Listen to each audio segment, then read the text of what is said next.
Baik, Bismillahirrahmanirrahim. Assalamualaikum warahmatullahi wabarakatuh. Selamat pagi. Di sini kita dari kelompok 9 akan mempresentasikan perusahaan yang kita pilih adalah PT Bank Rakyat Indonesia Pasar Tbk. Sebelumnya izinkan saya memperkenalkan diri. Nama saya Sultan Mujid Abdul Jabbar dengan NIM 15012134140. Juga ada rekan saya, ada Bima Nabil Najam dan Wildan Ramadan. Next. Selanjutnya ada profil perusahaan dari PT Bank Rakyat Indonesia Persero Tbk atau biasa disingkat BRI adalah salah satu bank milik pemerintah yang terbesar di Indonesia. BRI didirikan di Purwokerto, Jawa Tengah oleh Raden B. Arya Wirjatmadja tanggal 16 Desember 1895 dengan nama The Purwokerto Chehuk and Spak Bank der Inland Hoofden. Selanjutnya ada visi, yaitu menjadi bank komersil terkemuka yang selalu mengutamakan kepuasan nasabah. Dan ada misinya yaitu memberikan yang terbaik, menyediakan pelayanan yang prima, bekerja dengan optimal dan baik.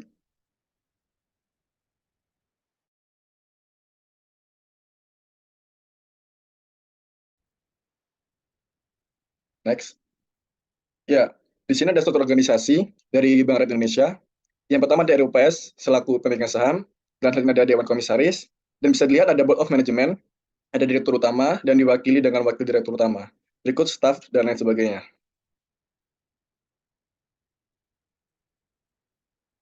Ya, di sini ada annual report dari tahun 2020, 2021, dan tahun 2022. Yang pertama di tahun 2020, BRI dengan aktif menjadi mitra utama pemerintah dalam melaksanakan program pemulihan ekonomi nasional atau yang bisa disebut PEN. Berikut ini adalah program-program PEN yang dilaksanakan oleh perusahaan. Yang pertama ada pendistribusian kredit UMKM dalam rangka percepatan pemulihan ekonomi nasional sesuai dengan target yang ditetapkan oleh pemerintah sebesar 45 triliun rupiah atau 3 kali lipat dari penempatan dana pemerintah. Dan yang kedua ada pemberian pinjaman dengan skema jaminan untuk segmen kecil dari retail sebesar 8,73 triliun rupiah kepada lebih dari 14.000 debitur. Dan yang ketiga, ada pencairan subsidi bunga kredit UMKM sebesar 5,47 triliun rupiah kepada lebih dari 6,5 juta penerima manfaat. Dan yang keempat, pencairan bantuan produktif usaha mikro atau bisa disebut BPUM sebesar 18,64 triliun rupiah kepada lebih dari 7,7 juta usaha mikro. Dan yang kelima, ada pencairan kredit usaha rakyat super mikro atau bisa disebut KUR Super Mikro sebesar 8,66 triliun rupiah kepada lebih dari 985.000 debitur. Ya, selanjutnya ada di tahun 2021, sepanjang tahun 2021, BRI berhasil melaksanakan 3 tindakan korporasi utama untuk mendukung pertumbuhan yang berkelanjutan. Ketidak-tindakan korporasi tersebut menjadikan bagian dari pertumbuhan bisnis BRI yang dilakukan secara tidak organik dan dalam proses penciptaan nilai. Ketiga tindakan korporasi tersebut meliputi yang pertama ada konsolidasi Bank Syariah Indonesia atau biasa disebut BSI dengan peningkatan harga saham BRIS hingga 4 kali lipat sejak proses konsolidasi. Dan yang kedua ada peningkatan evaluasi BRI Life melalui kemitraan dengan FYD Finansial pada tahun 2021. Dan yang ketiga ada pendirian Ultra Micro Holding dengan pegadaian dan PNM dengan total nilai right issue sebesar 95,9 triliun rupiah yang terdiri dari 54,7 triliun rupiah. Dalam bentuk partisipasi non-tunai, pemerintah berupa saham pegadaian dan PNM, serta 41,2 triliun dalam bentuk hasil penawaran umum kepada pemegang saham. Prestasi ini mencatat sejarah sebagai right issue terbesar di kawasan Asia Tenggara, menempati peringkat ketiga di Asia dan peringkat ketujuh di dunia. Dan yang selanjutnya yang terakhir adalah di tahun 2022. Pada tahun 2022, BRI terus mengembangkan bisnisnya dalam beberapa cara. Yang pertama ada mengakuisisi dana reksa investment manajemen untuk terus menjadikan grup BRI sebagai solusi keuangan lengkap bagi masyarakat Indonesia. Dan kedua, meluncurkan produk kelola by BRI sebagai platform seluruh corporate terintegrasi dengan fitur login tunggal. Dan yang ketiga dan terakhir, lebih konsisten dalam mendukung inklusi keuangan Indonesia melalui jumlah agen briling mencapai 627.000 agen dan tersebar di lebih dari 58.000 desa atau mencakup lebih dari 77% desa di Indonesia. Super Apps Brimo yang telah memiliki 23,85 juta pengguna dan menjadikan Brimo sebagai aplikasi perbankan dengan pengguna terbanyak di Indonesia. BRI menyediakan lebih dari 1.000 outlet senyum untuk memudahkan akses bagi pelanggan ekosistem ultramikro dalam satu pintu yang berhasil mengintegrasikan data lebih dari 34 juta pelanggan. Selanjutnya akan disampaikan oleh teman saya.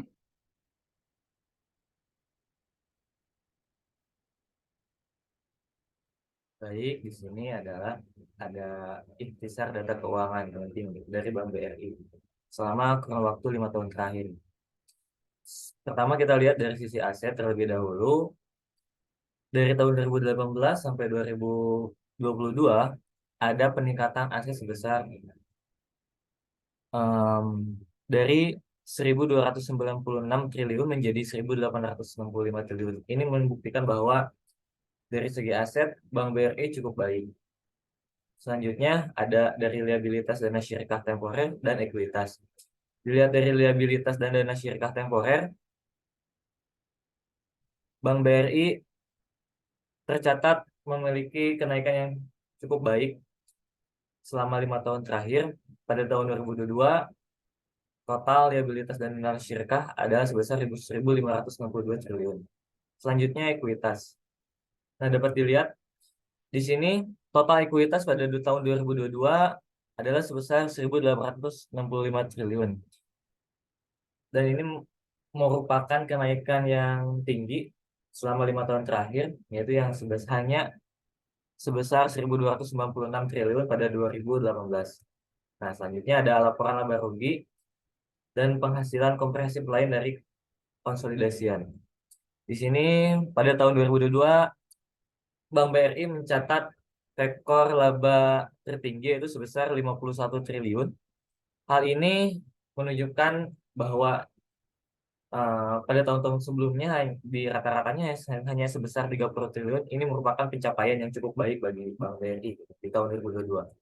Selanjutnya ada rasio keuangan. Di sini terlihat bahwa likuiditas pada tahun ini cukup menurun presentasenya dibandingkan tahun-tahun sebelumnya yang berada di 80% ke atas. Tetapi pada tahun 2022 kurang dari 80%, yaitu 79,17%. Tapi ini masih cukup baik untuk standar bank. Selanjutnya ada rasio lainnya. Di sini bisa dilihat juga. Selanjutnya ada ikhtisar saham BRI guys. Selama ini tahun 2022 kita langsung saja ke triwulan 4.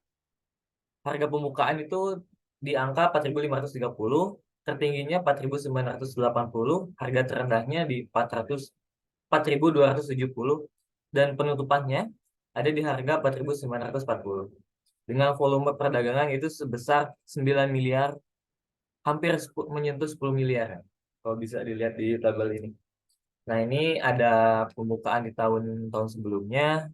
Bisa dilihat secara singkat bahwa ada kenaikan gitu dari tahun 2018, yaitu hanya sebesar 3.600 dibandingkan yang tadi 2022 ada di angka 4.000.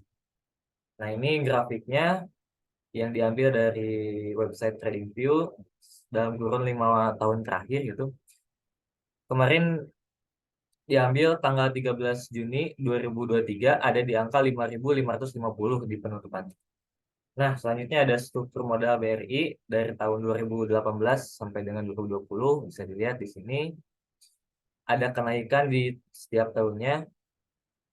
Dan ini ada di tahun 2021-nya, selanjutnya ada di tahun 2022. Ada kenaikan juga, dan ini membuktikan bahwa kinerja BRI dari tahun ke tahun baik, meningkat gitu. Selanjutnya ada pembagian dividen dari tahun 2019 sampai 2021 ke sini.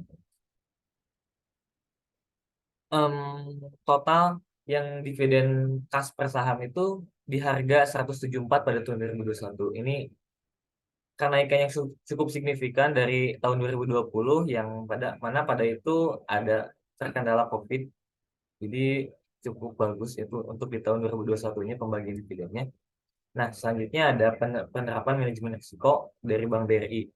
Pertama, ini manajemen risiko apa? BRI melakukan pengelolaan risiko secara proaktif dan prudent pada setiap proses bisnis dan operasional untuk menciptakan profitability yang optimal sesuai dengan risk appetite yang telah ditentukan. BRI berkomitmen dalam menjalankan manajemen risiko yang baik dengan memiliki kebijakan proses, kompetensi, akuntabilitas, pelaporan, dan teknologi pendukung yang bertujuan agar pengelolaan risiko BRI senantiasa berjalan dengan efektif dan efisien. Nah, ini ada kerangka kerja dan tata kelola manajemen risiko dari Bank BRI. Kerangka kerja manajemen risiko ini tertuang dalam kebijakan manajemen risiko BRI yang dilakukan melalui pendekatan pengelolaan modal dan pengelolaan risiko dalam operasional dan bisnis yang meliputi seluruh jajaran organisasi dan anggota konglomerasi keuangan BRI. Di sini bisa dilihat ada struktur yang mungkin cukup kompleks karena BRI sangat amat memperhatikan risikonya. Selanjutnya akan dijelaskan oleh Sultan. Baik, kita masuk kepada risk assessment. Merupakan rangkaian kesadaran seluruh pekerja BRI terhadap budaya sadar risiko meliputi tindakan evaluasi, menilai, dan memitigasi risiko, penjelasan lebih rinci terkait sistem pengendalian internal terhadap seluruh jenis risiko bank disampaikan pada pilar 4 bab manajemen risiko. BRI melakukan evaluasi terhadap profit risiko secara periodik sebagai mitigasi risiko yang berpotensi merugikan perusahaan. Dalam pelaksanaan manajemen risiko terintegrasi pada konglomerasi keuangan. BRI melakukan pengelolaan termasuk penilaian terhadap 10 jenis risiko, yaitu yang pertama ada risiko kredit, kedua risiko operasional, yang ketiga ada risiko reputasi, kemudian risiko transaksi intragrup, risiko pasar, risiko hukum, risiko kepatuhan, risiko likuiditas, risiko strategik, dan risiko asuransi. Next. Oke, kita masuk ke risk appetite assessment. Risk appetite atau tingkat risiko yang akan diambil merupakan tingkat dan jenis risiko yang bersedia diambil BRI dalam rangka mencapai sasarannya. Penetapan risk appetite digunakan sebagai panduan objektif dalam membuat keputusan strategis terkait dengan pengelolaan risiko sebagai perangkat bagi manajemen dan melaksanakan tata kelola bisnis dengan baik, serta sebagai panduan dari manajemen kepada unit kerja mengenai jenis dan jumlah risiko yang akan diterima dan dikelola. Di sini ada chart tentang ada monitoring dan pengendalian risk appetite, ada identifikasi dan asesmen risiko, pengembangan risk appetite, penerapan limit risk appetite. Kita masuk kepada analisis SWOT-nya. Yang pertama, ada weakness-nya dulu. Yang pertama, ada kurang memperhatikan karyawan. Yang kedua, meminimnya sumber daya yang dapat memperbaiki permasalahan di bidang IT. Yang ketiga, minimnya biaya promosi. Yang keempat, rendahnya tingkat keterampilan karyawan. Kemudian kita masuk ke strength atau kekuatannya. Yang pertama, bank ini milik pemerintah. Yang kedua, berstatus hukum berupa PT. Yang ketiga, usia BRI yang sudah tua, sehingga pengalamannya juga sudah teruji. Yang keempat, ada mempunyai cabang yang banyak sekali. Yang kelima, memiliki satelit sendiri. Kemudian ada trade-nya, tingkat kepuasan nasabah BRI masih kurang. Kemudian mulai muncul bank-bank lain swasta sebagai kompetitor. Yang ketiga, banyaknya produk yang sama dengan kompetitor. Yang keempat, promosi besar-besaran yang dilakukan kompetitor. Kemudian yang terakhir ada opportunities-nya. Yang pertama, banyak masyarakat desa yang mulai menabung. Dua, jaminan keamanan dalam hal perbankan oleh pemerintah.